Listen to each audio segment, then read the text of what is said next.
When I was on the square-head, square rigger bound for Buenos Aires, full moon in the trades, the old hooker driving 14 knots, I lay on the bowsprit facing astern, the water foaming into spume under me, the mast with every sail white in the moonlight and towering high above me.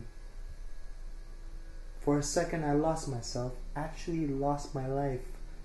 I was set free, I dissolved into the sea, became white sails and flying spray, beauty and rhythm, the ship and the moonlight and the high dim-set sky.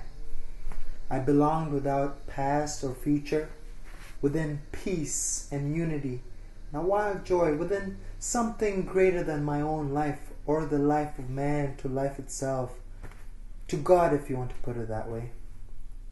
Then another time on the American lines, in the crow's nest, on the dawn's watch, a calm sea that time, only lazy ground swell and a slow drowsy roll of the ship.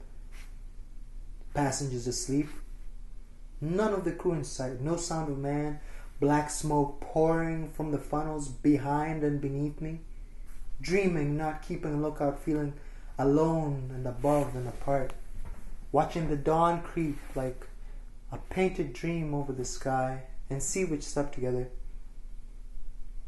Then the moment of ecstatic freedom came, the peace, the end of the quest, the last harbor, the joy of fulfillment beyond man's lousy, greedy fears and hopes and dreams. And several other times in my life, when I was swimming far out or lying alone on the beach, I have had the same experience, became the sun, the hot sand, green seaweed anchored on a rock, swaying on the tide, like a saint's vision of beatitude, or like the veil of things as they seem drawn back by unseen hand. For a second you see, seeing the secret are the secret, for a second there is meaning.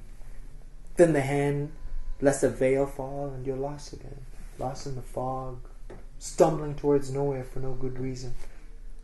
Tell you, it was a great mistake my being born a man. I would have been much more successful as a seagull or a fish. As it is, I'll always be a stranger who never feels at home, who does not want and is not really wanted, who can never belong, and who must always be a little in love with death. I'm afraid I couldn't touch what I tried to say just now. I only stammered. I mean, that's the best I'll ever do. I mean, if I live, stammering. That's faithful realism for you, at least, stammering, the native eloquence of us fog people.